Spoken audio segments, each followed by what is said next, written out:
আচ্ছা, আশা করি আমার কথা আপনারা শুনতে পাচ্ছেন। আহ, আমাদের যে টপিকটা ছিল, লাস্ট টপিক, যেটা আমি আপনাদের সাথে শেয়ার করেছি, ইন্ডেক্স প্রপার্টিস অফ সয়েল, আপনারা ক্লাস ওয়ার্কে দেখতে পারবেন। তো সেটা ওপেন করলেই আপনারা হচ্ছে এই স্লাইডে চলে আসবেন, কনসিস্টেন্সি অফ সয়েল। আমরা এখান থেকে শুরু করছি। So first of all, consistency of soil বলতে অ্যাকচুয়ালি কি বোঝায় সেটা হচ্ছে এখানে কিছু ডেফিনেশনের মাধ্যমে আপনাদের বোঝানোর চেষ্টা করা হয়েছে। যেমন, consistency is the relative is with which a soil can be defined.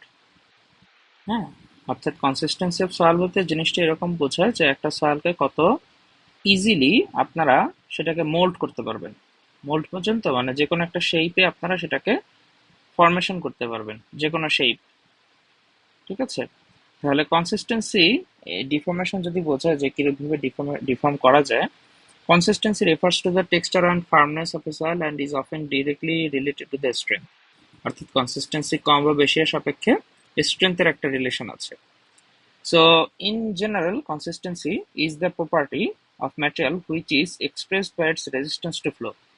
অর্থাৎ আমরা যে কনসিস্টেন্সিটা, সয়েলের কনসিস্টেন্সি চেক করব, সেটা ভালো না খারাপ বা সেটা কিভাবে এক্সপ্রেস করা যায়, সেটা হচ্ছে ফ্লো এর এগেনস্টে। ঠিক আছে? যে কত সহজে সে ফ্লো হচ্ছে।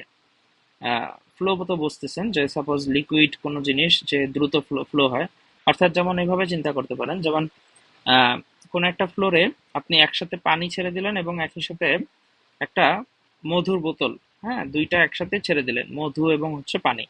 তো স্বাভাবিকভাবেই দেখবেন যে মধুটা কি করছে, খুব স্লোলি আগাচ্ছে এবং পানিটা খুব দ্রুত চলে যাচ্ছে।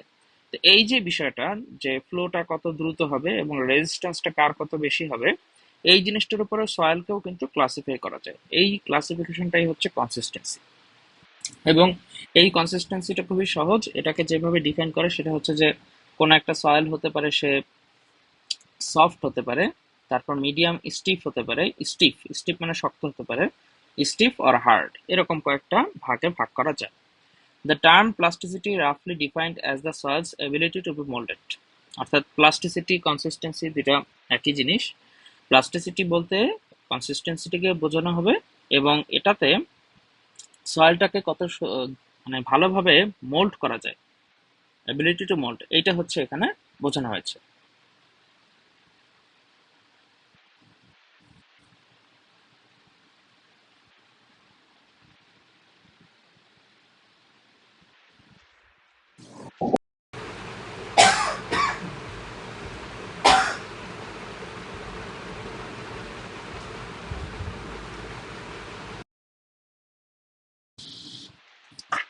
আচ্ছা, তো যখন হচ্ছে এই when adding water to a soil changes its consistency from hard and rigid to soft and pliable, the soil is said to be exhibiting plasticity. কি বলেছে? যে যখন আমরা হচ্ছে আহ, পানি অ্যাড করব, হ্যাঁ, তখন কি হবে, সয়েলের ভেতরে তার এই প্লাস্টিসিটির চেঞ্জ আসবে।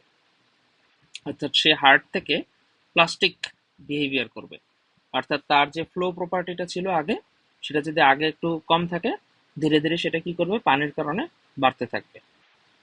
তো এই জিনিসগুলোই আর কি বোঝানো হয় যে প্লাস্টিসিটি কি, কনসিস্টেন্সি কি, এবং এর সাথে সয়েলের সাথে অ্যাকচুয়ালি ওয়াটারের পরিমাণের যে সম্পর্কটা, সেটাই হচ্ছে এখানে বোঝানো হয়ে থাকে। আচ্ছা, তো এখন কতটুকু পানির সাথে কতটুকু সয়েল থাকলে কিরকম কে সে বিহেভিয়ার শো করবে সেটা বোঝার জন্য একটা টেস্ট আছে, কিছু লিমিটস আছে। সেগুলোকে বলি আমরা আটারবার্গ লিমিটস। সেগুলোকে বলি আমরা আটারবার্গ লিমিটস। আটারবার্গ লিমিটস যেটা হয়েছিল যে এই ময়েশ্চার কন্টেন্ট, অর্থাৎ সয়েলের ভেতরে ময়েশ্চার কন্টেন্ট এবং কনসিস্টেন্সিকে বোঝার জন্য বিজ্ঞানী আটারবার্গ সে হচ্ছে কিছু মেথড ডেভেলপ করে। পরবর্তীতে আরো কিছু বিজ্ঞানী সেগুলোকে কি করে, সিভিলের পারপাসে, সিভিল ইঞ্জিনিয়ারিং এর পারপাসে সেগুলোকে মডিফাই করে আনে। তো এরকম কিছু টেস্ট আছে, সেই তিনটা টেস্ট, একটা হচ্ছে লিকুইড লিমিট টেস্ট, তারপর হচ্ছে প্লাস্টিক লিমিট টেস্ট, এবং লাস্টেরটা হচ্ছে শ্রিঙ্কেজ লিমিট টেস্ট। অর্থাৎ তিনটা জিনিস, একটা হচ্ছে লিকুইড লিমিট, একটা হচ্ছে প্লাস্টিক লিমিট, আর একটা হচ্ছে শ্রিঙ্কেজ লিমিট। তিনটা লিমিট দ্বারা আমরা, এবং এই তিনটা লিমিট কিন্তু ময়েশ্চার কন্টেন্টের পরিমাণটাকে বোঝাবে। অর্থাৎ সাপোজ ধরেন একটা সয়েলের ভেতরে ময়েশ্চার কন্টেন্ট হচ্ছে একটা পরিমাণ দেওয়া আছে ময়েশ্চার কন্টেন্টে, এবং ধরে নেওয়া হচ্ছে যে এই ময়েশ্চার কন্টেন্টে থাকলেই এই সয়েলটা লিকুইড লিমিটে আছে। আচ্ছা, তো এখন কতটুকু ময়েশ্চার কন্টেন্টের জন্য কিরকম সে শো করবে তার পরিমাণটা, সেটা হচ্ছে আমরা দেখি যে সে কখন হচ্ছে শ্রিঙ্কেজ লিমিট হবে, কখন প্লাস্টিক লিমিট হবে এবং কখন লিকুইড লিমিট হবে। The moisture content in percent at which the transition from solid to semi-solid state takes place is defined as the shrinkage limit. অর্থাৎ ট্রানজিশনটা বোঝেন যে সলিড স্টেট থেকে সে যখন সেমি সলিড স্টেটে যাবে, কে যাবে, সয়েল, তখন এই যে মাঝখানের যে পিরিয়ডটা যখন মানে ট্রানজিশন লাইনটা, সেটাই হচ্ছে শ্রিঙ্কেজ লিমিট। সামনে আমরা একটা গ্রাফ দেখবো, সেখানে এগুলো আবার সুন্দরভাবে দেখানো আছে। The moisture content at the point of transition from semi-solid to plastic state is the plastic limit. The moisture content যেই পয়েন্টের জন্য ট্রানজিশনটা হবে কোথা থেকে, সেমি সলিড থেকে প্লাস্টিক স্টেট, সেমি সলিড থেকে প্লাস্টিক, প্লাস্টিক লিমিট। আচ্ছা, আর প্লাস্টিক থেকে লিকুইডে গেলে এই ট্রানজিশন পয়েন্ট হচ্ছে লিকুইড লিমিট। এই তিনটা প্যারামিটার হচ্ছে আটারবার্গ প্রপোজ করে গিয়েছে। এখানে আপনারা একটা গ্রাফটা দেখতে পাচ্ছেন, যেটা আমি হচ্ছে মুখে বলেছি, এখান থেকে দেখানো আর একটু সহজ। অর্থাৎ এই যে ট্রানজিশন লাইন, এরকম ট্রানজিশন লাইন আছে তিনটা, ঠিক আছে, তিনটা লাইন আছে। তাহলে লিকুইড লিমিট বোঝার জন্য যেটা করতে হবে, যেমন লিকুইডটা হচ্ছে প্লাস্টিক থেকে লিকুইড স্টেটে যাবে, প্লাস্টিক থেকে লিকুইড স্টেটে যাবে।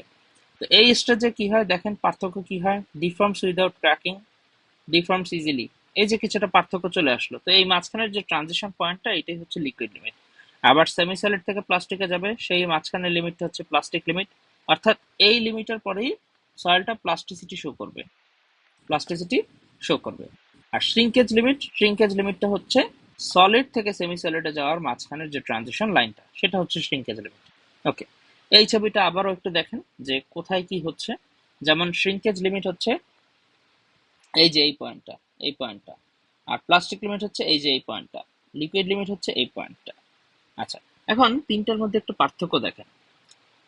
আমাদের যে সয়েলটা, সেটা সলিড থেকে সেমি সলিডে যাচ্ছে, তাই না? তাহলে যখন সলিড থেকে সেমি সলিডে যাচ্ছে, তখন যে সয়েলটা আছে তার উপরে যদি আপনি এই স্ট্রেস স্ট্রেন ডায়াগ্রাম ড্র করতে চান, অর্থাৎ স্ট্রেস এবং স্ট্রেন কিভাবে আসে সেটা তো আপনারা জানেনই। অর্থাৎ তার ভিতরে কিন্তু স্ট্রেস নেওয়ার অ্যাবিলিটিটা বেশ ভালো আছে। এই যে দেখেন, এই যে এই অংশের থেকে এই অংশের অবস্থা খারাপ, আবার এই অংশে দেখেন স্ট্রেস নেওয়ার অ্যাবিলিটি নেই। বুঝতে পারছেন? তাহলে যখন আমাদের শ্রিঙ্কেজ লিমিটে থাকবে কোনো একটা সয়েল যখন শ্রিঙ্কেজ লিমিটে থাকবে, তখন তার স্ট্রেস স্ট্রেন গ্রাফটা দেখতে এরকম হবে। আর যখন সে হচ্ছে প্লাস্টিক লিমিটে থাকবে, তখন দেখতে এরকম হবে। যখন তার হচ্ছে লিকুইড লিমিট থাকবে, তখন দেখতে এরকম হবে। অর্থাৎ যখন শ্রিঙ্কেজ লিমিটে থাকবে, তখন তার স্ট্রেস নেয়ার অ্যাবিলিটিটা অনেক বেশি থাকবে। যখন সে প্লাস্টিক লিমিটে যাবে, তখন স্ট্রেস নেয়ার অ্যাবিলিটিটা কমে আসবে, একদম নেই হয়ে যাবে না, কিন্তু থাকবে কিছুটা। আর লিকুইড লিমিটে গেলে তখন আর সে স্ট্রেস নেয়ার মতো, স্ট্রেস অর্থাৎ লোড অ্যাপ্লাই করার মতো তার কোনো অবস্থায় থাকবে না, বা লোড নেওয়ার মতো তার অ্যাবিলিটি থাকবে না। আচ্ছা, এই হচ্ছে একটা মেশিন। এই মেশিনটার মাধ্যমে হচ্ছে আমরা লিকুইড লিমিট টেস্ট করে থাকি। এটা আপনারা ল্যাবে করবেন, আর যদি আপনাদের এই জিওটেক ওয়ানের ল্যাবে আপনাদের এই জিনিসটা করানোর কথা, মিডের আগে না হলে মিডের পরেই হবে। সো এই যে মেশিনটা, এই মেশিনটার নাম হচ্ছে লিকুইড লিমিট ডিভাইস। এই যে লেখাও আছে লিকুইড লিমিট ডিভাইস। এই মেশিনের মাধ্যমে কোনো একটা সয়েলের লিকুইড লিমিটটা কত, সেইটা হচ্ছে আমরা বের করতে পারি। তো এইখানে যে এই জিনিসটা দেখতে পাচ্ছেন, এটা হচ্ছে সেই হ্যান্ডেল বা হাতল। এই হাতলের সাহায্যে যখন এটাকে রোটেট করা হয়, তখন এই বাটিতে, অর্থাৎ এখানে মেশিনটা আঘাত করে। আমি একটু সামনে যাই, দেখি আছে কিনা। আচ্ছা, এই যে বাটিটা দেখতে পাচ্ছেন, এই বাটিটার ভিতরে সয়েল স্যাম্পলটা দেওয়া থাকে এবং এই যে নিচের যে হার্ড অংশটা, এই হার্ড অংশের সাথে এই বাটিটা আঘাত করে। অর্থাৎ যখন আমি এই হ্যান্ডেলটা আমি হচ্ছে ঘুরাবো, তখন এই বাটিটা একবার উপরে উঠবে এবং একবার নিচে নামবে। তখন এই হার্ড সারফেসের সাথে কি করবে, সে ধাক্কা খাবে। ধাক্কা খাওয়ার ফলে একটা ঘটনা, মানে যেটা আমরা যেভাবে বলি আর কি, সয়েলটা ফ্লো হয়। তো এটা আপনারা ল্যাবে আর কি ভালো মতো শিখবেন যে কিভাবে কি কাজ করে। আমাদের মেইন উদ্দেশ্য হচ্ছে যে এই টেস্টের মাধ্যমে লিকুইড লিমিট টেস্ট করা হয়। তো যতটুকু আমাদের থিওরি পার্টে দেখানোর কথা, সেটুকুই আমি দেখাচ্ছি কিভাবে কাজ করে আর কি। এই হচ্ছে সেই সয়েল স্যাম্পলটা নেওয়া হয়েছে, সয়েল স্যাম্পলটা, এবং এই যে মাঝখানের অংশ, এই জিনিসটাতে কি হয়, ফ্লোটা আমরা বুঝি। যে ফ্লো বলতে বোঝাচ্ছি যে মানে কতগুলো ওই রোটেশনের মাধ্যমে এই সয়েলটা একটা আর একটার সাথে মিশে যাবে, সেটা হচ্ছে আমরা হিসাব করি।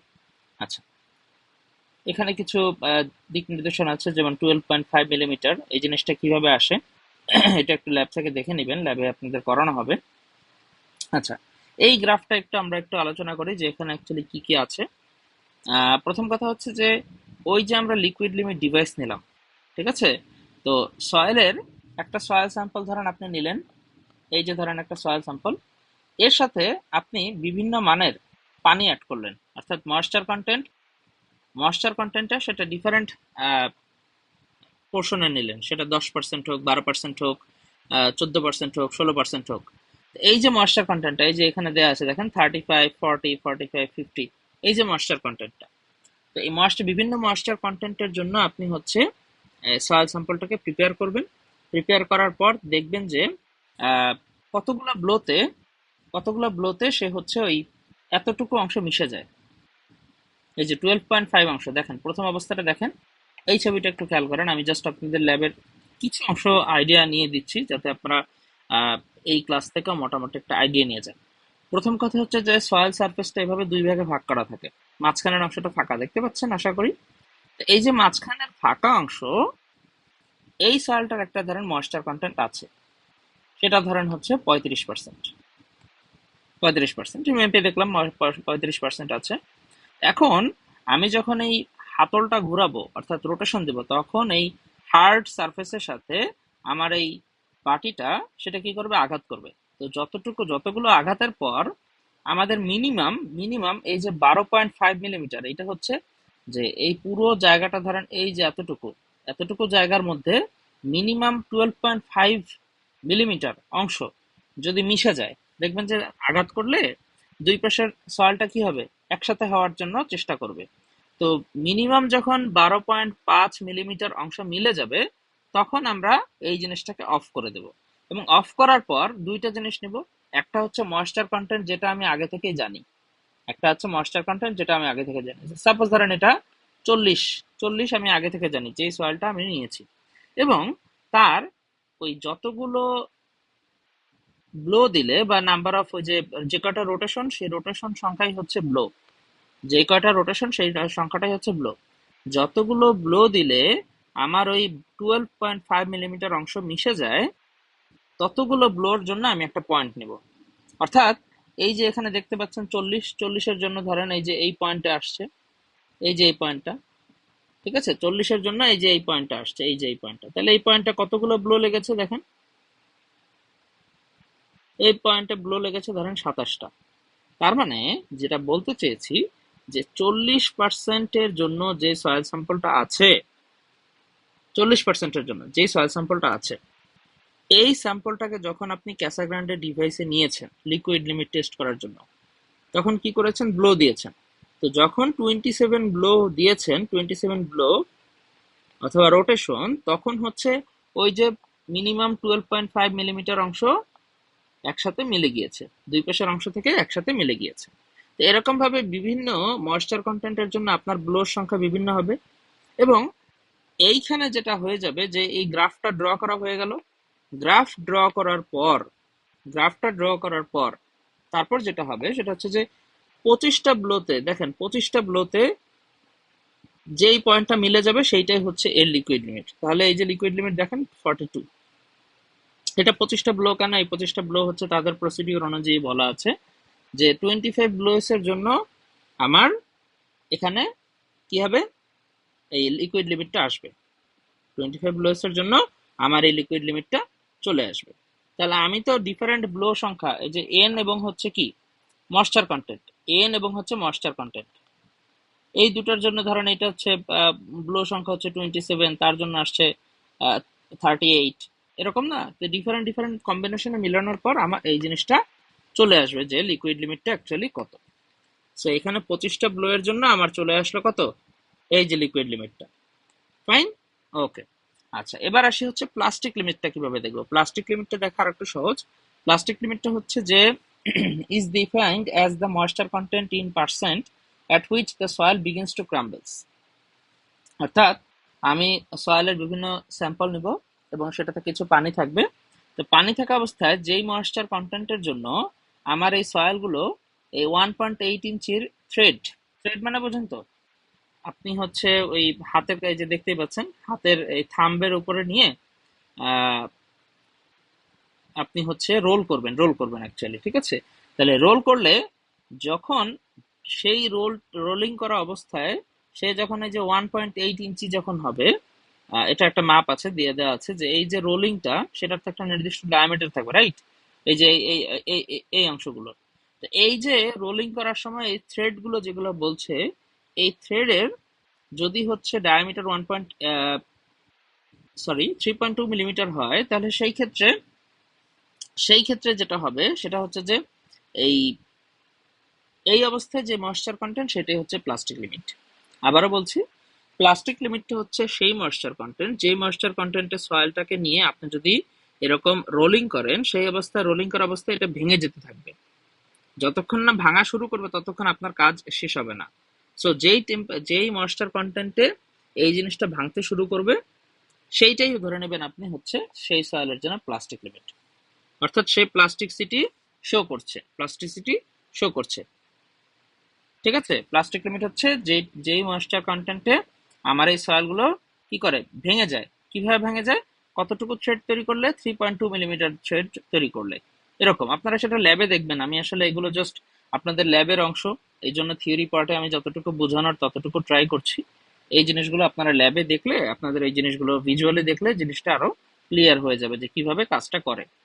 আচ্ছা, শ্রিঙ্কেজ লিমিটটা অ্যাকচুয়ালি কি সেটা একটু আমাদের ভালো মতো বুঝতে হবে। আমাদের আগের দুইটা যতটুকু বুঝেছি তার থেকেও শ্রিঙ্কেজ লিমিটটাকে আমাদের ইম্পর্টেন্স বেশি দিতে হবে। সো শ্রিঙ্কেজ লিমিটটা হচ্ছে, যদি ডেফিনেশন আকারে বলি, is the maximum water content at which a reduction in water content will not cause a decrease in volume of the soil mass. কি বুঝালাম সেটা একটু বলি। ধরেন আপনার কাছে একটা সয়েল স্যাম্পল আছে, তাই না? এই যে সয়েল স্যাম্পলটা আছে, এই সয়েল স্যাম্পলের ভেতরে কি কি আছে?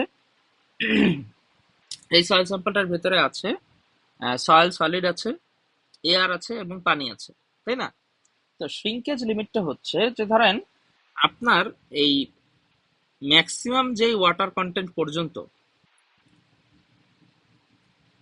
একটু অন্যভাবে বলি, যে সাপোজ আমার যে সয়েল স্যাম্পলটা সেটা কি হয়, যে ধরেন তার ভেতরে পানি আছে, অর্থাৎ ময়েশ্চার আছে। এখন সেটাকে কি করবেন? ড্রাই করবেন। তো ড্রাই করলে কি হবে? পানিটা শুকিয়ে যাবে। তো পানি শুকিয়ে গেলে কি হবে? ভলিউম চেঞ্জ হবে। এইটাই তো হয়। এই যে দেখেন, soil shrinks মানে সয়েলটা শুকিয়ে যায়, the moisture is gradually lost from it with continuing loss of moisture. A stage of equilibrium is reached at which the more loss of moisture will result in no further volume change. আমাদের এই soil স্যাম্পলটা আছে, এই soil স্যাম্পলটাকে কি করবেন? Dry করবেন, অর্থাৎ ময়েশ্চারটা চলে যাবে। তার ময়েশ্চার কমতে তাহলে ময়েশ্চার কমলে ভলিউম চেঞ্জ হবে। কিন্তু এমন একটা পর্যায়ে আসবে যে যখন এই ময়েশ্চার কন্টেন্ট যতই নিচে নামুক না কেন, সেই সয়েলের ভলিউমের কোনো চেঞ্জ আসছে না। সেই সয়েলের ভলিউমের কোনো চেঞ্জ আসছে না, ভলিউম একই থাকতেছে। কিভাবে ভলিউম একই থাকতেছে? প্রথম অবস্থায় যখন পরবর্তীতে একটা ছবি আছে, যে ছবিটা একটু দেখাই। এই যে এই ছবিটা দেখেন, আমাদের যে আহ, এইখানে যেটা বলা আছে যে ভলিউম অফ সয়েল এদিকে, ঠিক আছে? আর এই দিক বরাবর আছে হচ্ছে ময়েশ্চার কন্টেন্ট। একটা আছে হচ্ছে ভলিউম অফ সয়েল, আর একটা হচ্ছে ময়েশ্চার কন্টেন্ট। তো এই যে দেখেন, liquid limit, plastic limit, shrinkage limit, একটাই কিন্তু সয়েল স্যাম্পল, আর আলাদা আলাদা না। তাহলে সেই সয়েল স্যাম্পলের ইনিশিয়াল যে ময়েশ্চার কন্টেন্ট সেটা দেখেন এই যে ডব্লিউআই। তাহলে ডব্লিউআই পরিমাণটা কোথায়? এই যে এই পয়েন্টটা ইনিশিয়াল ময়েশ্চার কন্টেন্ট। তো সেটা দেখেন, সেটা কত? সেটা কিন্তু লিকুইড লিমিটের থেকেও অনেক বেশি। এখন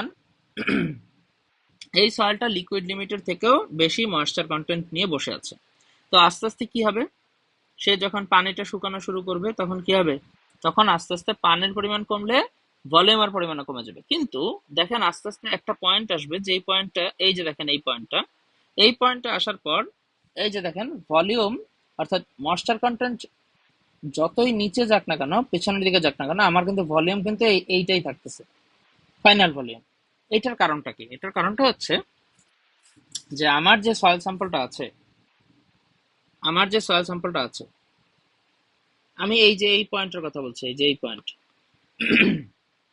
এই পয়েন্টে আসার আগ পর্যন্ত আমার এই সলিড অংশ যতটুকু আছে সলিডের সয়েলের সলিড অংশ, তার সাথে ওয়াটার থাকে, তার সাথে কে থাকে? ওয়াটার থাকে, পানি। অর্থাৎ এই যে শ্রিঙ্কেজ লিমিট পর্যন্ত আমার যে সয়েল সলিডটা আছে এর সাথে শুধুমাত্র পানি থাকে, পানি থাকে। আচ্ছা, পানিতে আগেও ছিল, এখনো আছে, কিন্তু এই পানিটা হচ্ছে minimum level of water, minimum level of water.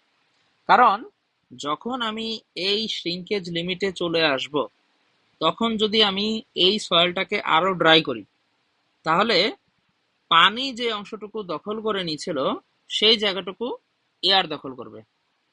তাহলে পানির জায়গা যদি এয়ার দখল করে, তাহলে আমার টোটাল ভলিউমের তো কোনো চেঞ্জ আসতেছে না।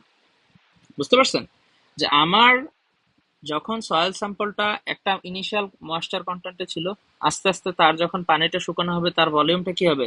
কমে যাবে। কিন্তু এই শ্রিঙ্কেজ লিমিট আসার পর আমার এই সয়েলের কিন্তু ভলিউমের কোনো চেঞ্জ আসবে না।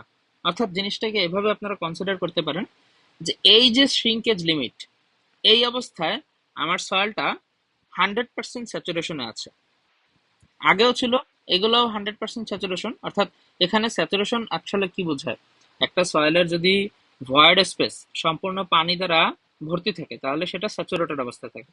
তো এই যে লিকুইড লিমিট, প্লাস্টিক লিমিট, এখানে স্যাচুরেশন 100% হয়ে যাওয়ার পরে অতিরিক্ত পানি আছে। কথা বুঝতে পারছেন? লিকুইড লিমিট হোক, প্লাস্টিক লিমিট হোক, সেখানে সয়েলের 100% স্যাচুরেশন হয়ে যাওয়ার পরও তার থেকেও এক্সট্রা পানি আছে। তো এই শ্রিঙ্কেজ লিমিটটা কি? শ্রিঙ্কেজ লিমিটটা হচ্ছে স্যাচুরেশন 100% আছে কিন্তু এক্সট্রা কোনো পানি নাই। তাহলে এখন যদি শ্রিঙ্কেজ লিমিট থেকে ড্রাই করা শুরু করেন, তাহলে ওই স্যাচুরেশন কমবে কিন্তু টোটাল ভলিউম একই থাকবে। এইটাই হচ্ছে শ্রিঙ্কেজ লিমিট। তাহলে শ্রিঙ্কেজ লিমিট এই যে দেখেন, তাহলে আমাদের তো সবগুলো লিমিটই ময়েশ্চার কন্টেন্ট দিয়ে বোঝানো হবে, তাই না?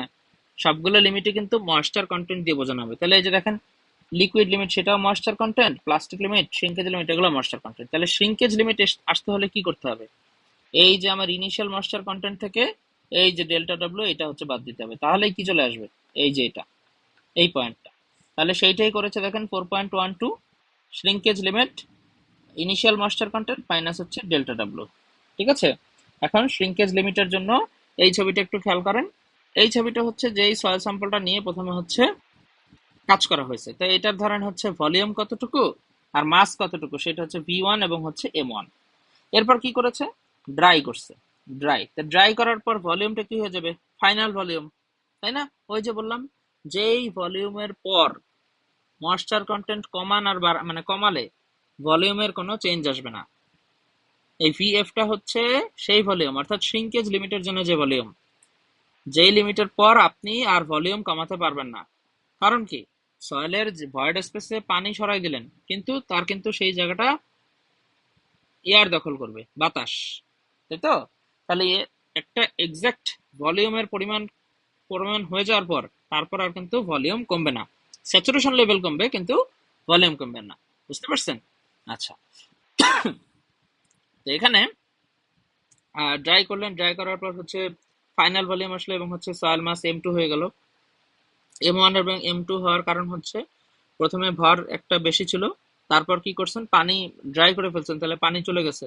তাহলে পানি চলে যাওয়ার পর ওজনটাও কমে গেছে, ভরটাও কমে গেছে। তো এখানে সেই কাজটাই করছে যে ময়েশ্চার কন্টেন্ট বের করছে দুইটা, দুইটা ময়েশ্চার কন্টেন্ট।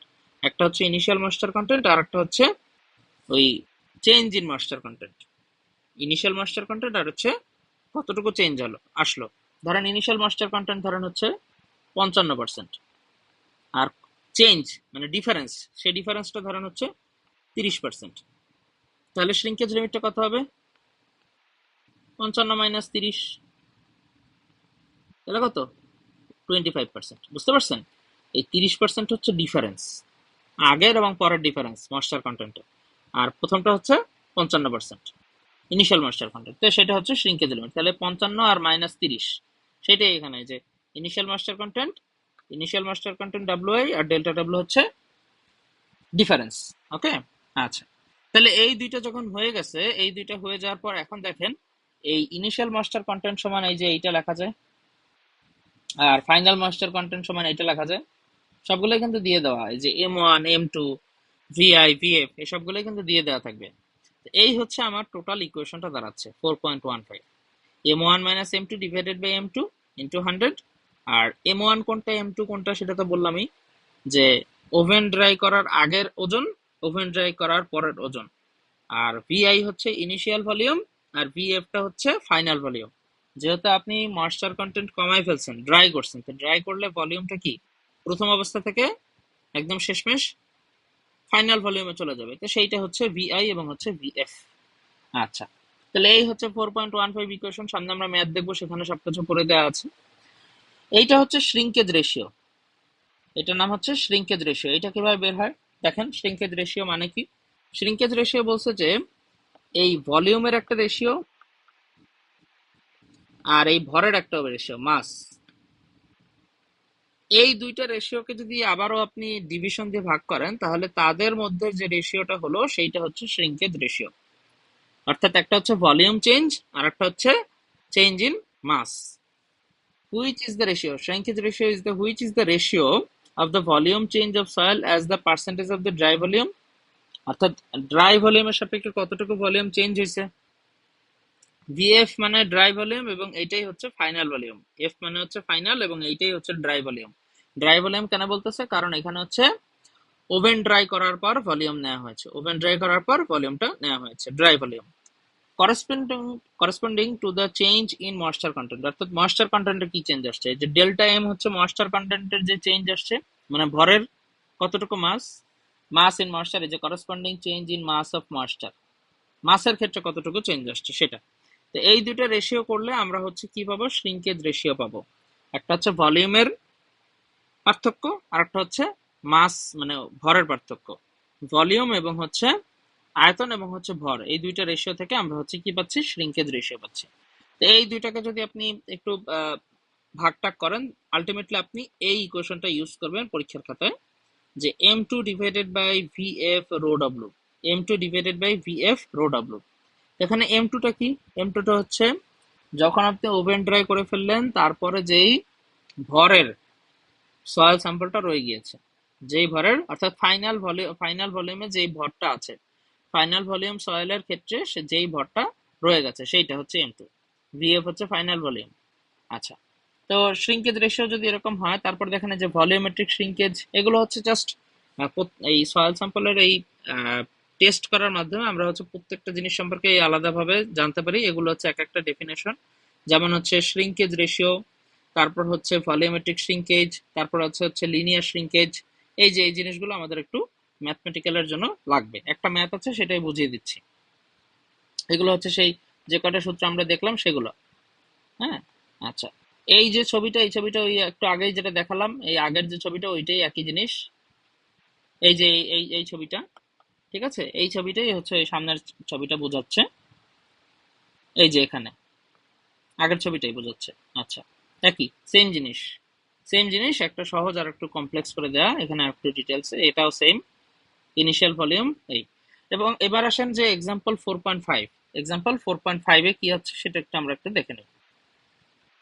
আচ্ছা, এখানে যেটা বলা আছে যে প্রত্যেকটা অ্যামাউন্ট দেওয়া আছে, দেখেন ইনিশিয়াল ভলিউম অফ সয়েল, তার মানে এই 24.6 এটা কি ইনিশিয়াল ভলিউম। ফাইনাল ভলিউম তার মানে কি ভিএফ। ইনিশিয়াল মাস সেটা কি m1, আর ফাইনাল মাস এটা হচ্ছে m2। তাহলে এখন আপনি জাস্ট সুতরাং সূত্র বসাবেন, যেমন শ্রিঙ্কেজ লিমিট বের করার জন্য এই যে এই সূত্রটা একটু আগে যেটা দেখালাম, সেখান থেকে শ্রিঙ্কেজ লিমিটটা চলে আসছে, কত আসছে? 17.28%, 17.28%। এখন এই যে 4618 এবং 28.9, এই দুইটা জিনিস কি? 46.18 হচ্ছে ইনিশিয়াল ময়েশ্চার কন্টেন্ট, আর এই 28.9 হচ্ছে ডেল্টা ডব্লিউ। একটু আগের আগের যেগুলো কথাবার্তা বলে এসেছি সেটার সাথে একটু মিলিয়ে দেখেন, ইনিশিয়াল মাস্টার কন্টেন্ট আর হচ্ছে ডেল্টা ডাব্লিউ। তাহলে এরপর দেখেন, এরপরে হচ্ছে একটা ইকুয়েশন আছে যেটা হচ্ছে স্পেসিফিক গ্র্যাভিটি বের করা যায়। আমরা যে এত কিছু বের করছি, হয়তো আপনারা চাইলে কোশ্চেন করতেন, মানে হয়তো আপনাদের মনে কোশ্চেন আসবে যে স্যার আমরা এই জিনিসগুলো কেন শিখছি। এই স্পেসিফিক গ্র্যাভিটি অফ সয়েলটাকে আমরা এই আটারবার্গ লিমিট থেকে বের করতে পারি। এটা হচ্ছে আমাদের একটা সলিউশন আর কি, মানে এটা একটা ওয়ে।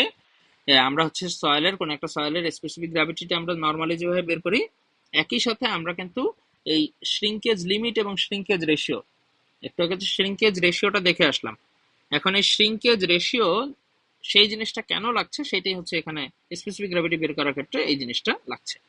এখন দেখেন এইখানে সেই সূত্রের প্রমাণটা দেওয়া আছে, যে জিনিসটা আপনারা হচ্ছে ওই ফেজ রিলেশনশিপ যখন পড়িয়েছি, আপনারা যেটার উপরে ক্লাস টেস্ট দিয়েছেন সেই চ্যাপ্টারেরই একটা অংশ, যে কিভাবে আমরা এই ইকুয়েশনটাকে এস্টাবলিশ করতে পারি। এটা হচ্ছে একটু মাইনাস হবে, এটা হয়তো এখানে প্লাস দিয়েছে, এটা হচ্ছে মাইনাস।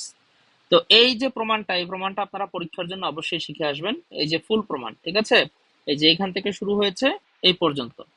এই প্রমাণের মাধ্যমে আপনারা যেটা দেখলেন যে শ্রিঙ্কেজ লিমিট এবং শ্রিঙ্কেজ রেশিও এই দুইটা যখন থাকবে তখন আপনারা ইজিলি স্পেসিফিক গ্র্যাভিটি অফ সয়েলটা বের করতে পারেন। তো এই আগের যে অঙ্কটা যেখান থেকে আমরা শেষ করেছিলাম সেখান থেকে আবার শুরু। এই যে দেখেন এক্সাম্পল 4.5, সেখান থেকে আবার কি বের করতে বলেছে, শ্রিঙ্কেজ রেশিও বের করতে বলেছে এবং স্পেসিফিক গ্র্যাভিটি বের করতে বলেছে। তাহলে shrinkage ratio m2 divided by vf rho w 1.89, এবং দেখেন এই যে ইকুয়েশন ব্যবহার করেছে এবং সেখান থেকে স্পেসিফিক গ্র্যাভিটি অফ সয়েল 2.81 আসছে। ক্লিয়ার? আচ্ছা, এরপরে ওই আবারও 4.5 এরই অংশ, কারণ আপনাকে একবারই কিন্তু এই জিনিসগুলো দিয়ে দিবে, অর্থাৎ vi, তারপর হচ্ছে vf, হ্যাঁ, তারপর হচ্ছে m1 m2, এই যে চারটা জিনিস, এই চারটা জিনিস যদি থাকে আপনার কাছে তাহলে আপনি সবগুলাই বের করতে পারবেন। বুঝতে পারছেন? তো ভলিওমেট্রিক শ্রিঙ্কেজ কিভাবে বের করে ইকুয়েশনে আছে, লিনিয়ার শ্রিঙ্কেজ কিভাবে বের করে সেটাও দেওয়া আছে, এই যে এখানে সবগুলো ইকুয়েশন দেওয়া আছে, ভলিওমেট্রিক শ্রিঙ্কেজ, লিনিয়ার শ্রিঙ্কেজ, এই যে 4.24 এবং হচ্ছে 4.25। তো এই যে পুরো এই পর্যন্ত আর কি শিখতে হবে আর কি আমাদের এই জিনিসগুলো, শ্রিঙ্কেজ রেশিও, শ্রিঙ্কেজ লিমিট, এই 4.15 থেকে এই 4.25 পর্যন্ত এই কোশ্চেনগুলো শিখতে হবে। অর্থাৎ এক্সাম্পল 4.5, 4.5, তারপর হচ্ছে 4.6 এবং হচ্ছে 4.7, এই পুরো অঙ্কটা আপনাদের শিখে আসতে হবে। ঠিক আছে? আচ্ছা, এবার আসি হচ্ছে প্লাস্টিসিটি ইন্ডেক্স। এটা সম্পর্কে মনে হয় আগেও হচ্ছে ওই পারমেবিলিটি বোঝানোর সময় অথবা হচ্ছে ক্লাসিফিকেশন অফ সয়েল বোঝানোর সময় প্লাস্টিসিটি ইন্ডেক্সটা আমরা হচ্ছে আমি বলেছিলাম আপনাদের যে প্লাস্টিসিটি ইন্ডেক্সটা অ্যাকচুয়ালি কি বা এটা আসলে কিভাবে কাজ করে। এটার নিউমেরিক যে ভ্যালুটা সেটা হচ্ছে liquid limit minus plastic limit, liquid limit এবং হচ্ছে প্লাস্টিক লিমিট।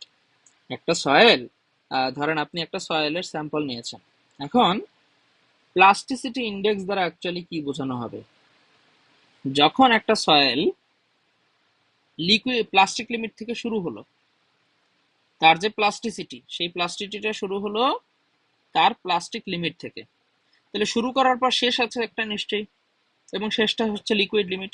তাহলে ধরে নেন এই যে সয়েলের এই যে অংশটা, অর্থাৎ এই হচ্ছে আমার প্লাস্টিক লিমিট আর এই হচ্ছে আমার লিকুইড লিমিট। তাহলে এই যে রেড লাইনটা, এই রেড লাইনটা হচ্ছে যে এতটুকু রেঞ্জের মধ্যে সয়েলটা তার প্লাস্টিসিটি শো করবে, তার প্লাস্টিসিটি শো করবে। তাহলে এই রেঞ্জটা কতটুকু ছোট হলো কতটুকু বড় হলো তার উপরে অনেক কিছু আসে যায়। তাহলে এই যে রেঞ্জ বোঝানোর জন্যই এই প্লাস্টিসিটি ইন্ডেক্সটা নিয়ে আসা হয়েছে। So Atterberg also defined an index called plasticity index to describe the range of water content, এই যে রেঞ্জ বোঝানোর জন্য, হ্যাঁ, ওয়াটার কন্টেন্টের range over which a soil behaves plastically আর মোল্ডেবল, অর্থাৎ এই রেঞ্জের ভেতরে হলেই সেই সয়েলটাকে মোল্ড করা যাবে। লিকুইড লিমিট পার হয়ে গেলে তো সেটা তো আর মোল্ড করতে পারবেন না, ধরে রাখতে পারবেন না। প্লাস্টিক তো ব্যবহার করেছেন, প্লাস্টিক এটা তো বোঝেন, তাহলে মোল্ডেবল তখনই হবে যখন তার মধ্যে প্লাস্টিসিটি থাকবে। শ্রিঙ্কেজ লিমিটে যদি চলে আসে, প্লাস্টিক লিমিটের কম, তখন কি তাকে খুব সহজে মোল্ড করা যাচ্ছে না, অর্থাৎ সে শক্ত। আর লিকুইড লিমিট পার হয়ে গেলে তখন কি হবে, তখন সয়েলটাকে নিজের মতো মোল্ড করতে পারবেন না, সেটা ফ্লুইডের মতো ব্যবহার করবে। শুধুমাত্র এই প্লাস্টিসিটি লিমিটের মধ্যেই অথবা প্লাস্টিসিটি ইন্ডেক্সের রেঞ্জের মধ্যেই এই সয়েলটাকে মোল্ড করা পসিবল। ঠিক আছে? আচ্ছা, plasticity index is the range of water content over which soil exhibits plasticity, রেঞ্জটাকে বোঝাচ্ছে।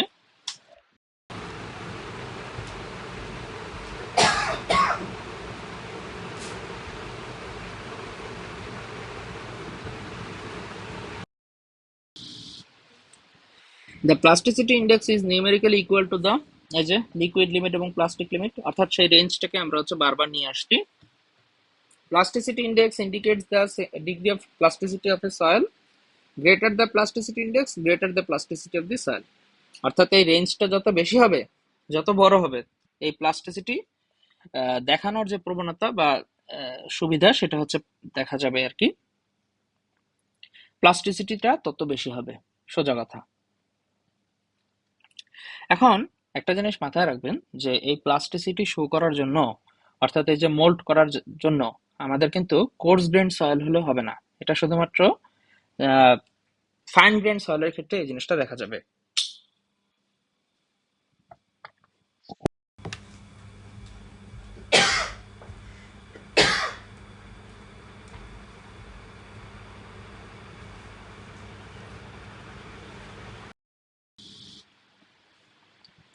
এখানে এই কোর্স গ্রেন সয়েলের ক্ষেত্রে কেন প্লাস্টিসিটি শো করা যায় না, এটার কারণটা যদি ভেবে বলি, কোর্স গ্রেন মানেই হচ্ছে যে বড় বড় পার্টিকেল, তাই না? অর্থাৎ পার্টিকেল গুলো অনেক বড়। তো সেই ক্ষেত্রে ওই পার্টিকেলের সাথে ওয়াটারের যে বন্ড, সেই বন্ডটা কোর্স গ্রেন সয়েলের ক্ষেত্রে দেখা যায় না। এটা শুধুমাত্র ফাইন গ্রেন সয়েলের ক্ষেত্রে একমাত্র এটা পসিবল এবং এটা দেখা যায়। তো এই জন্য কোর্স গ্রেন সয়েলের ক্ষেত্রে এই প্লাস্টিসিটি ইন্ডেক্সটা বা প্লাস্টিসিটি বা কনসিস্টেন্সিটা দেখাটা পসিবল না। এই জন্য এটা এই লাইনটা লিখেছে যে can not achieve the extra plastic consistency. আশা করি বুঝতে পেরেছি অল্পের মধ্যে।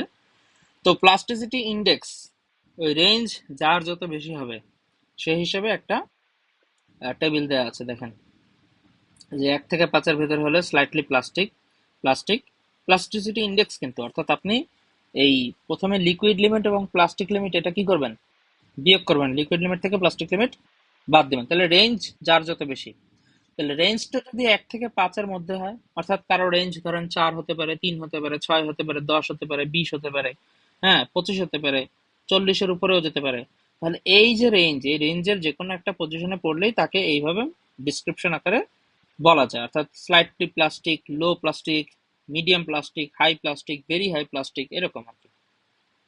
আচ্ছা, তো এখন এই যে প্লাস্টিসিটি চার্ট, প্লাস্টিসিটি রেঞ্জের উপর ডিপেন্ড করে সেই জিনিসটাকে ক্যাসাগ্রান্ডে কি করেছে, একটা চার্ট বানিয়েছে, যে সেখান থেকে আমরা এই ক্লাসিফিকেশন করব যে কোনটা মিডিয়াম প্লাস্টিসিটি নাকি হচ্ছে লো প্লাস্টিসিটি, এই জিনিসটা একটা চার্ট দেখানো আছে। সেই চার্টে আমরা বিভিন্ন জোনের মাধ্যমে আমরা সয়েলটাকে ক্লাসিফিকেশন করতে পারি। এই হচ্ছে সেই চার্ট, এই হচ্ছে সেই চার্ট। এখন এই চার্টের ক্ষেত্রে যেটা হবে সেটা হচ্ছে যে যদি কোনো একটা সয়েলের লিকুইড লিমিট 50-এর উপরে চলে যায়, 50-এর উপরে চলে যায়, তখন সেটাকে বলবো আমরা হাইলি প্লাস্টিক। 50-এর উপরে যখন চলে যাবে লিকুইড লিমিট, তখন সেটাকে আমরা বলবো হাইলি প্লাস্টিক। এই যে এই নিচের অংশটা হচ্ছে লিকুইড লিমিট, এই যে লিকুইড লিমিট, এই যে উপরে উপরে লেখা আছে লিকুইড লিমিট, তাহলে এই যে 50 যে রেঞ্জ, এই রেঞ্জের উপরে চলে গেলে সেই সয়েলটাকে আমরা বলবো হাইলি প্লাস্টিক। সেটা এখন ক্লে হবে না সিল্ট হবে সেটা তো আমরা জানি না। এখানে শুধুমাত্র ক্লে এবং সিল্টই কেন দেওয়া আছে, কারণটা কি, একটু আগেই তো বললাম যে কোর্স গ্রেইনড সয়েলের জন্য এই যে প্লাস্টিসিটি, এই জিনিসটা কি করে, এই প্লাস্টিসিটি সে অ্যাচিভ করতে পারে না। তাহলে কারা পারবে, ফাইন গ্রেইনড, কারণ ফাইন গ্রেইনডের মধ্যে কি আছে, আইদার ক্লে আছে অথবা সিল্ট আছে। তাহলে সেই জিনিসটাই এই চার্টে দেখানো হয়েছে যে এখানে শুধুমাত্র ক্লে এবং সিল্ট এই দুইটাই আপনি পাবেন। তাহলে প্লাস্টিসিটি যখন লিকুইড লিমিট 50-এর উপরে চলে যাবে তখন সেটা হচ্ছে হাই, হাই প্লাস্টিসিটি। আচ্ছা, ক্লে অথবা সিল্ট সেটা আমরা পরে দেখতেছি। যখন 30 থেকে 50-এর মধ্যে থাকবে তখন হবে হচ্ছে মিডিয়াম, আর 50-এর উপরে গেলে হাই, আর 30-এর নিচে আসলে লো। আচ্ছা, এখন এই যে 20 যেটা আছে, এই যে দেখেন 20, এর নিচে যেগুলো আছে লিকুইড লিমিট যার 20, এর নিচে যা আছে তা হচ্ছে কোহেশনলেস সয়েল। সেটা আমরা ধরতে পারি যে সেটা হচ্ছে ওই যে আমাদের রেঞ্জের বাইরে। তাহলে রেঞ্জের বাইরে যারা আছে তারাই ধরেন কোর্স গ্রেইনড সয়েল, বুঝতে পেরেছেন? এই জন্য তাদের ক্ষেত্রে আলাদা করে দেওয়া আছে। আচ্ছা, এখন দেখেন তাহলে ইনঅর্গানিক ক্লে হবে, ক্লে ঠিক আছে, হাই প্লাস্টিসিটি, একটা হচ্ছে হাই প্লাস্টিসিটি, মিডিয়াম কখন হবে বললাম 30 এবং 50-এর মাঝখানে, এবং 30-এর নিচে যারা আছে তারা হচ্ছে লো। আচ্ছা, এখন এই যে একটা লাইন দেখতে পাচ্ছেন, এ লাইন, এ লাইন, হ্যাঁ এই লাইনটা সেই ক্যাসাগ্রান্ডে সে দিয়েছে এবং একটা ইকুয়েশন দেওয়া আছে, ইকুয়েশনটা আমরা দেখব। এই ইকুয়েশন, এই লাইনের নিচে যারা আছে তাদেরকে বলবো আমরা সিল্ট। এই লাইনের নিচে যারা আছে তাদেরকে বলবো আমরা সিল্ট, এবং এই লাইনের উপরে যারা আছে তাদেরকে বলবো আমরা ক্লে। এই লাইনের নিচে যারা আছে তারা হচ্ছে সিল্ট এবং উপরে যারা আছে তারা হচ্ছে ক্লে। সহজ একটা হিসাব। এবং এই যে এখানে সেই সয়েলের ক্লাসিফিকেশন গুলো দেওয়া আছে, নিজের একটু দেখে নেবেন যে এখানে কি কি সয়েল কোন সয়েলকে কোন রেঞ্জের মধ্যে থাকলে সেটাকে বলা আছে। আর এখানে যখন এ লাইন দ্বারা যেমন বোঝানো হয়েছে যে এ লাইনের নিচে হচ্ছে সিল্ট এবং উপরে হচ্ছে ক্লে, আর ইউ লাইন দ্বারা বোঝানো হচ্ছে যে এটার উপরে পসিবলই না, এটার উপরে পসিবলই না। কথা বুঝছেন? এইটা হচ্ছে এটা ক্যাসাগ্রান্ডের গ্রাফ, সে হচ্ছে সেই জিনিসটা দিয়েছে যে এখানে এই কথাগুলো লেখা আছে যে below the A line liquid limit ranging 30 to 50 as the inorganic silt. এই যে বিভিন্ন ক্লাসিফিকেশন যে দিয়েছে সেইটাকেই সে ব্যাখ্যা করেছে যে কোন রেঞ্জের ভেতরে কারা থাকলে সেটাকে আমরা কি বলবো। তো এই যে লিকুইড এ লাইন, এ লাইনের ইকুয়েশন হচ্ছে 0.3 লিকুইড লিমিট মাইনাস হচ্ছে 20। এখন আপনি যখন এখান থেকে এই জিনিসটা বের করবেন প্লাস্টিসিটি ইন্ডেক্স, তাহলে লিকুইড লিমিট যদি আপনি জানা থাকেন সেখান থেকে আমরা প্লাস্টিসিটি ইন্ডেক্সটা আমরা বের করে আনতে পারবো। এবং সেই আনার পর সেটার পজিশন অবশ্যই কি হতে হবে, এটা নিচে হতে হবে। কথা বুঝতে পেরেছেন? আমাদের যে এ লাইন, এই যে প্লাস্টিসিটি ইন্ডেক্স,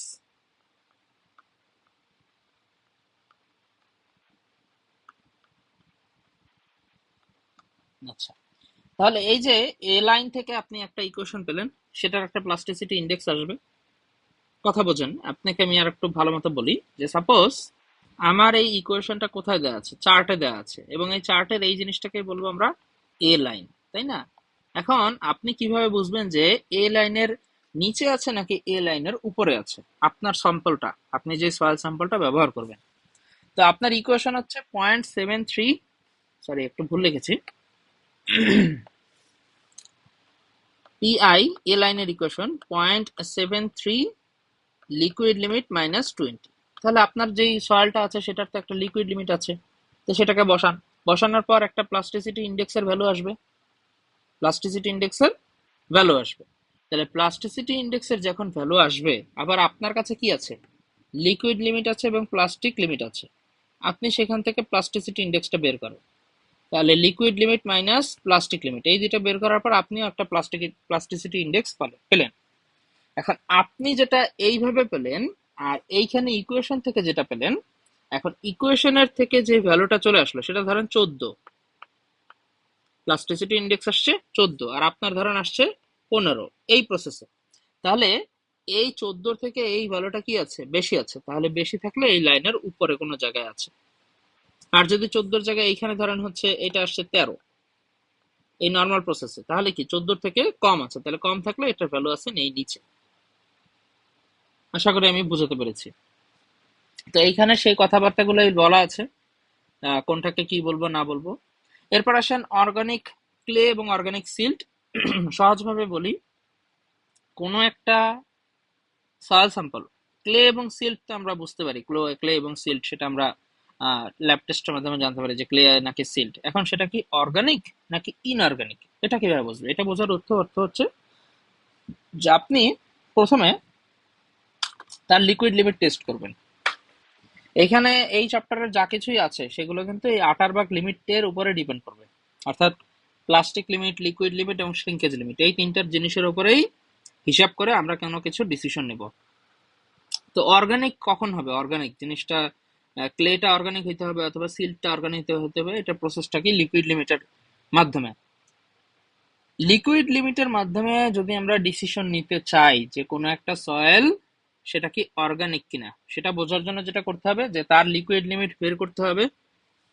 তাহলে লিকুইড লিমিট বের করলেন নট ড্রাই অবস্থায়, অর্থাৎ তাকে ড্রাই করবেন না, প্রথমে ড্রাই না করা অবস্থায় যেমন আছে তেমন। আর এরপরে কি করলেন, ওভেন ড্রাই করলেন, ওভেন ড্রাই করার পর তারপর আবার লিকুইড লিমিট টেস্ট করলেন। এখন লিকুইড লিমিট কিভাবে টেস্ট করে সেটা তো আমি প্রথমেই দেখালাম ওই যে ক্যাসাগ্রান্ডে ডিভাইসের মাধ্যমে। তো এই দুজনের যখন রেশিও করবেন এবং ওভেন ড্রাই এবং হচ্ছে নট ড্রাইড, হ্যাঁ, তাহলে তো সেটা যদি 0.75 এর নিচে হয় তখন সেটাকে আমরা অর্গানিক ক্লে বলতে পারবো বা অর্গানিক বলতে পারবো, অর্গানিক বলতে পারবো। এইটাই হচ্ছে এখানকার মুখ্য বিষয়। অর্থাৎ আপনি কোনো একটা সয়েল স্যাম্পল নেবেন, তার লিকুইড লিমিট টেস্ট করবেন, টেস্ট করার পর তারপর কি করবেন, তাকে ওভেন ড্রাই করে আবার লিকুইড লিমিট টেস্ট করবেন। এই দুইজনের রেশিও যদি 0.75 এর নিচে হয় তখন সেটাকে আমরা বলবো অর্গানিক, সেটা সিল্ট হতে পারে বা ক্লে হতে পারে। আচ্ছা, তো এইগুলোই হচ্ছে যে মুখ্য বিষয় আপনাদের বোঝানোর জন্য আমি জাস্ট হচ্ছে বললাম। তো এইখান থেকে আর হচ্ছে আর ওই যে প্রথম একটা টেবিল দেখিয়েছিলাম যে ক্যাসাগ্রান্ডে ডিভাইসের মাধ্যমে আমরা হচ্ছে ওই কি পাবো, আমরা হচ্ছে এই যে এই জিনিসটাই নাম্বার অফ ব্লো এবং হচ্ছে ময়েশ্চার কন্টেন্ট, এটা হচ্ছে প্রথমে দেখালাম তাই না? Number of blow flow, number of blow আর একটা হচ্ছে ময়েশ্চার কন্টেন্ট। আমি একটু পিছনে যাই তাহলে আপনাদের একটু বোঝাতে সুবিধা হবে।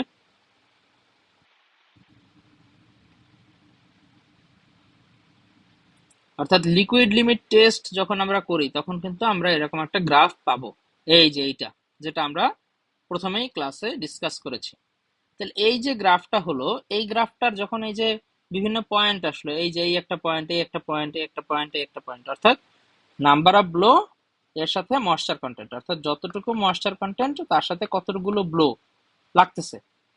তাহলে সেইটা হিসাব করার পর এখানে একটা কি, এটার একটা স্লোপ আসবে তাই না? এই লাইনটার একটা স্লোপ বের করা যায়। এই স্লোপটাকেই হচ্ছে সামনে আমরা দেখব, এই যে যেটা আর কি এইমাত্র আসলো আর কি চোখের সামনে।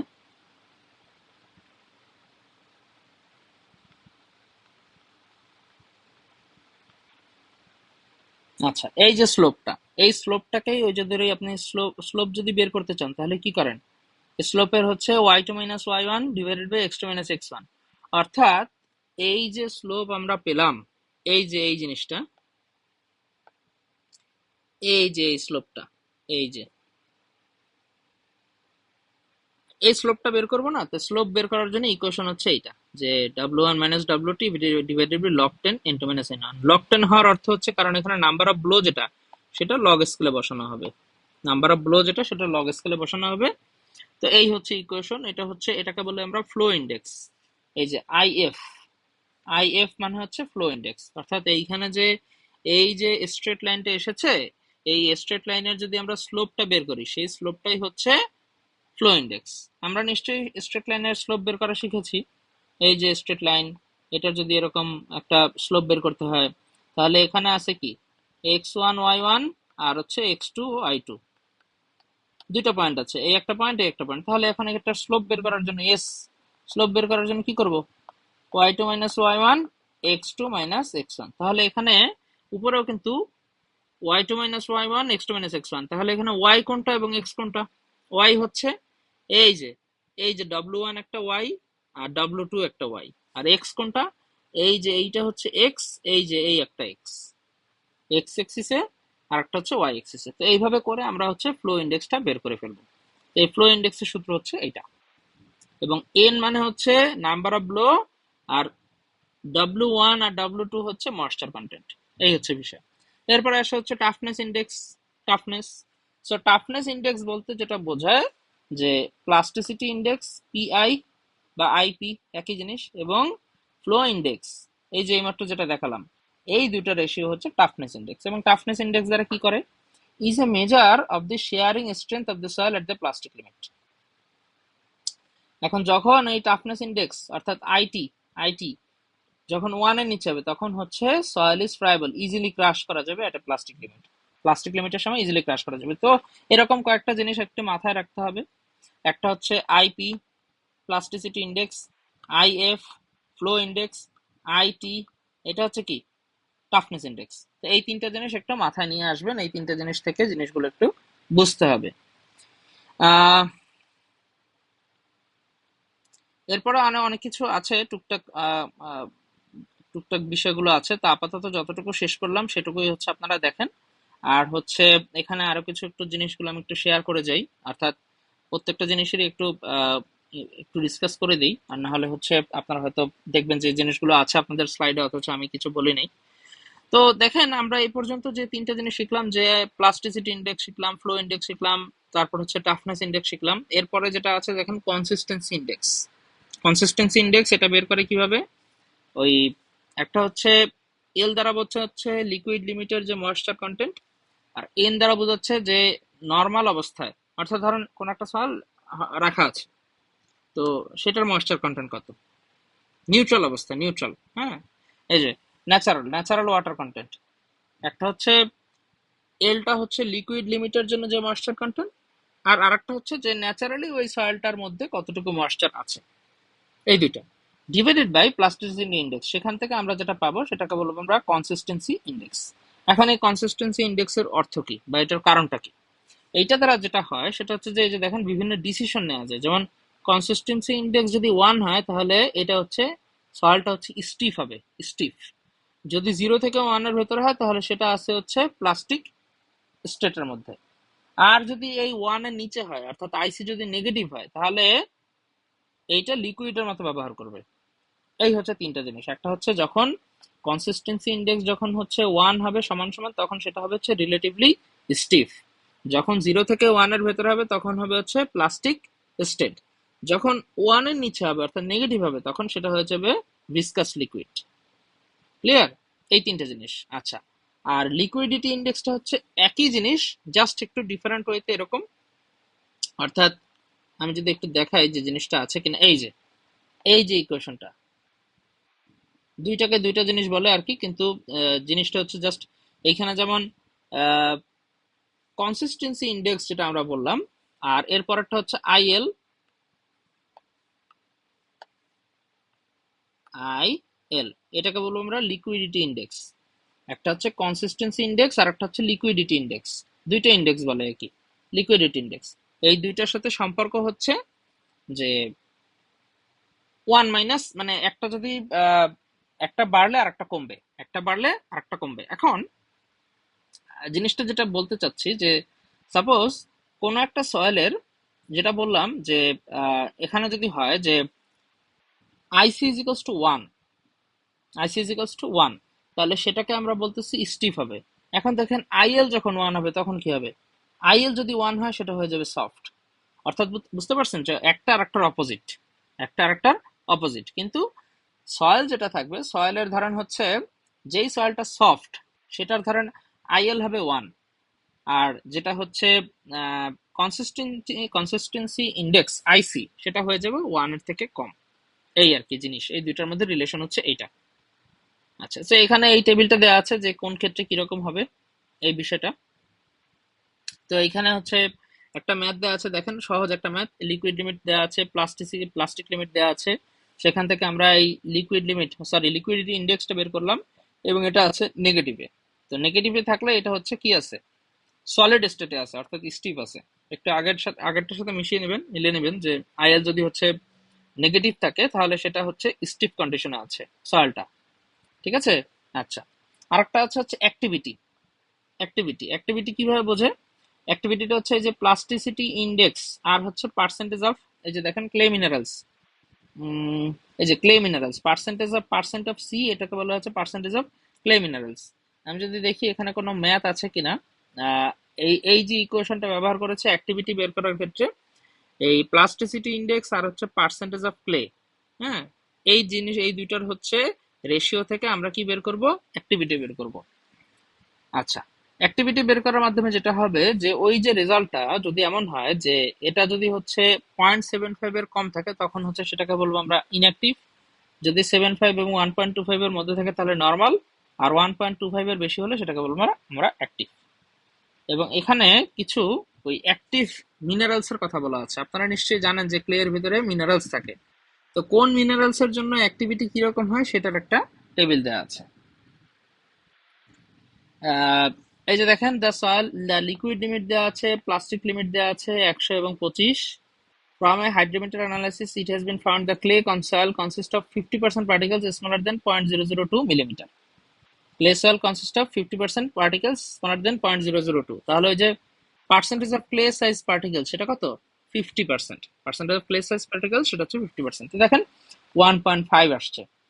একটা হচ্ছে প্লাস্টিসিটি ইন্ডেক্স বের করলেন, আর হচ্ছে পার্সেন্টেজ অফ ক্লে সেটা কত আসছে? 50%। তাহলে সেটা কত ভ্যালু আসছে? 1.5। সো এখন আপনি জানেন যে 1.25 এর থেকে যদি বেশি হয় তাহলে সেটা অ্যাক্টিভিটি, সেটা কি আছে? অ্যাক্টিভ কন্ডিশনে আছে। সেটা কি আছে? অ্যাক্টিভ কন্ডিশনে আছে। এই ছোটখাটো ডিসক্রিপশন জিনিস আর কি। তা আশা করি এই জিনিসগুলো আপনারা বুঝবেন, সমস্যা হবে না। এই ম্যাপটা আমরা একটু দেখে নিয়েন, একই জিনিস কোথায় কিভাবে ব্যবহার করেছে, যে অ্যাক্টিভিটি বের করেছে কত আসছে 4.1, অর্থাৎ এইটাও অ্যাক্টিভ কন্ডিশনে আছে। এই তো এই ছিল আপনাদের জন্য এই চ্যাপ্টার থেকে পড়ার মতো কনসেপ্ট। তা আমি যেটা আপনাদের ইম্পর্টেন্স দিয়ে পড়তে বলবো সেটা হচ্ছে যে একদম শুরু থেকে যদি যাই একদম শুরু থেকে যদি যাই, প্রথম কথা হচ্ছে যে এই আটারবাগ লিমিট যেহেতু পড়েছি, তাহলে শ্রিঙ্কেজ লিমিট কাকে বলে, লিকুইড লিমিট কাকে বলে, প্লাস্টিক লিমিট কাকে বলে, এই তিনটে জিনিস অবশ্যই আপনারা ডেফিনেশন পড়ে আসবেন। প্রথম কথা, কি কি পড়বেন অ্যাকচুয়ালি, হ্যাঁ, যেগুলো আমি বুঝালাম একবার দেখলেন, দেখার পর আসলে পড়বেন কোথা থেকে, বা জিনিসগুলো বুঝে আসবেন কোন কোন জিনিস। তারপর হচ্ছে এই চার্টটা আমি বুঝালাম যে কিভাবে আটারবার্গ লিমিটের সাথে আমাদের স্ট্রেস স্ট্রেনের বিহেভিয়ারটা চেঞ্জ হয়, এই জিনিসটা একটু দেখবেন। দেখার পর তারপর একটা ম্যাথ দেখিয়েছি যে লিকুইড লিমিট কিভাবে টেস্ট করে, সেটা আমরা সেটা আমি একটু বোঝানোর চেষ্টা করেছি। যদি এই গ্রাফটা ভালো মতো বোঝেন, সেটা ভালো আপনার জন্য, পরীক্ষার জন্য। হ্যাঁ, আর যেটা আর কি আমি ম্যাথ দেখিয়েছি, ঠিক আছে, এই যে এখান থেকে 4.5, 4.6 এবং 4.7, 4.567, এই যে এই ম্যাথটা করার জন্য যা যা বোঝা দরকার, 4.5 এবং এরপরে শ্রিঙ্কেজ লিমিট থেকে এই যে এটা প্রুফটা পড়ে আসতে বলেছি, এবং হচ্ছে 4.6 এবং হচ্ছে 4.7, এই লিনিয়ার শ্রিঙ্কেজ পর্যন্ত ম্যাথটা দেখে আসবেন। এগুলো হচ্ছে আপনার ম্যাথের জন্য আপনাদের বললাম। আর প্লাস্টিসিটি ইন্ডেক্স কি, তারপর হচ্ছে ফ্লো ইন্ডেক্স কি, অর্থাৎ আইপি, কি কি জানি দেখলাম আমরা, আইপি, আইএফ এবং হচ্ছে আইটি, তিনটা জিনিস, একটা হচ্ছে প্লাস্টিসিটি ইন্ডেক্স, ফ্লো ইন্ডেক্স আর হচ্ছে টাফনেস ইন্ডেক্স, এই তিনটা জিনিস দেখতে দেখতে বলেছি, এবং এই চার্টটা দেখতে বলেছি পরীক্ষার জন্য, ঠিক আছে। এই চার্টটা জাস্ট একটু আঁকা শিখে আসবেন। এই চার্টটা কিন্তু ভেরি ভেরি ইম্পর্টেন্ট, এই জিনিসটা ভালো মতো আঁকা শিখে আসবেন, কিভাবে কি আঁকতে হয়। এই আর অর্গানিক আর ইনঅর্গানিক ক্যালকুলেশন সম্পর্কে আলোচনা করেছি। তারপর এখানে হচ্ছে আমরা ওইটাই দেখলাম যে টাফনেস ইন্ডেক্স কিভাবে বের করে, তারপর হচ্ছে ফ্লো ইন্ডেক্স বের করে, এবং কনসিস্টেন্সি ইন্ডেক্স দ্বারা অ্যাকচুয়ালি কি বোঝায়, 0 হলে কত হবে, 1 হলে কত হবে, 0 থেকে 1, এগুলো জাস্ট একটু বোঝার জন্য পড়বেন, অতটা আমি এখনই বলে দিচ্ছি না যে খুব বেশি ইম্পর্টেন্ট বা সামথিং, বাট সামনে লাগবে, আপনাদের সামনে যে সেমিস্টার গুলো আছে সেখানে এই জিনিসগুলো আবার আলোচনা হবে। এবং এই লিকুইডিটি ইন্ডেক্স এবং হচ্ছে কনসিস্টেন্সি ইন্ডেক্স, এই দুইটার মধ্যে যে রিলেশনটা, এটা একটু মাথায় রাখবেন, যে একটা যদি 1 এর বেশি হয় তাহলে অন্যটা হবে কি 1 থেকে কম, মানে 0, মানে নেগেটিভ হবে আর কি, সোজা কথা। এই যে 0 আর হচ্ছে 1, হ্যাঁ, একটা যদি হচ্ছে 1 হলে স্টিফ হয় সয়েলটা, তাহলে ওইটার জন্য কনসিস্টেন্সি ইন্ডেক্স, অর্থাৎ আরেকবার একটু বলে দিই, যে লিকুইডিটি ইন্ডেক্স 1 দ্বারা বোঝাচ্ছে সেই সয়েলটা সফট, তাই না? তাহলে এইটার জন্য কনসিস্টেন্সি ইন্ডেক্স হবে হচ্ছে 1 এর থেকে ছোট, 1 এর থেকে কি হবে, ছোট হবে, বুঝতে পারছেন? লিকুইড লিমিট যদি 1 হয়, তাহলে এটার জন্য কনসিস্টেন্সি ইন্ডেক্সটা হবে হচ্ছে 0 আর কি, 0 হবে, বা 1 এর থেকে কম হবে আর কি, সোজা কথা, যেহেতু 1। তো এই হচ্ছে রিলেশন এদের মধ্যে। তো এই জিনিসগুলো হচ্ছে এই চ্যাপ্টার থেকে পড়বেন। এই ম্যাথ যেটা আমি হচ্ছে দেখালাম, ছোটখাটো ম্যাথ, যেগুলো হচ্ছে ওই যে আইএল, আইটি এবং হচ্ছে আইপি, এই তিনটা জিনিস বের করা, এগুলো একটু দেখে আসবেন, এই আর কি। আর আরেকটা জিনিস আপনাদের সাথে আমি আজকে শেয়ার করে দিচ্ছি, সেটা হচ্ছে একটা পিডিএফ, সেটা হচ্ছে সয়েল স্ট্রাকচার, একটা ছোট্ট একটা পিডিএফ, এই যে 6 পেজের, দেখতেই পাচ্ছেন।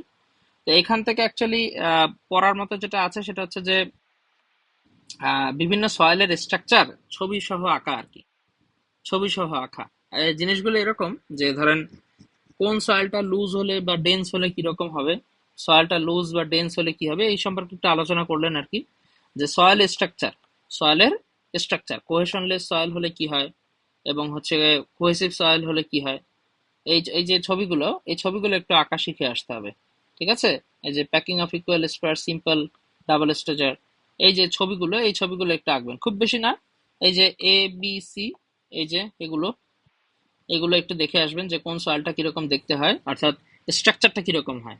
হ্যাঁ, জাস্ট ছবিটা আঁকতে পারলেই মোটামুটি অ্যান্সার করা যাবে। জাস্ট সয়েল স্ট্রাকচার একটু আপনাকে যদি ডিসক্রাইব করতে বলে, সেই ক্ষেত্রে আপনারা শুধুমাত্র ছবিগুলো আঁকলেই মোটামুটি হয়ে যাবে, এবং ছবির নিচে অবশ্যই ওই নামগুলো লিখলে ভালো। ছবির নিচে অবশ্যই নামগুলো লিখলে ভালো, যে কোন সয়েল দ্বারা, মানে কোনটা দ্বারা কি বোঝাচ্ছেন, সেটা যদি না বোঝা যায়, খালি ছবি আঁকলে তো বোঝা যাবে না। যেমন দেখা যাবে যে সবগুলো ছবি আপনার একই রকম দেখতে হয়ে যাচ্ছে তুলনামূলক, তো সেই ক্ষেত্রে যদি নামগুলো লেখেন, সেই ক্ষেত্রে আপনাদের জন্য জিনিসটা বর্ণনা করা ইজি হবে। তো এগুলো জাস্ট সয়েলের মানে একটা আহ, ছবি আপনাকে হচ্ছে পিকচার আর কি তুলে ধরা আছে, এগুলো ধরেন হচ্ছে আপনাদের একটু পরীক্ষার সময় আঁকতে হবে। তো এই স্লাইডটা আমি হচ্ছে আপনাদের সাথে অ্যাটাচ করে দিচ্ছি, এবং এটা হচ্ছে আপনারা দেখে আসবেন পরীক্ষার জন্য, সয়েল স্ট্রাকচার। আর আজকে যেটা পুরোপুরি শেষ করলাম, আটারবার্গ লিমিটস এবং হচ্ছে ইন্ডেক্স প্রপার্টিস অফ সয়েল। আশা করি এই টপিকটা মোটামুটি বুঝতে পেরেছেন সবাই। তারপরে যদি কোনো কারণে কোনো জায়গায় কোনো সমস্যা থেকে থাকে আমাকে ইমেল করে জানাবেন। হ্যাঁ, ইমেল করে জানালে আমি হচ্ছে বিষয়টা আরেকবার আপনাকে একটু আহ ভালো মতো লিখে দিব আর কি, সোজা কথা, যদি কোথাও কোনো জায়গায় আটকে যান, এই আর কি। তো ঠিক আছে, সবাইকে ধন্যবাদ। আমি আপনাদের সাথে এই ক্লাস রেকর্ডটা শেয়ার করে দিচ্ছি।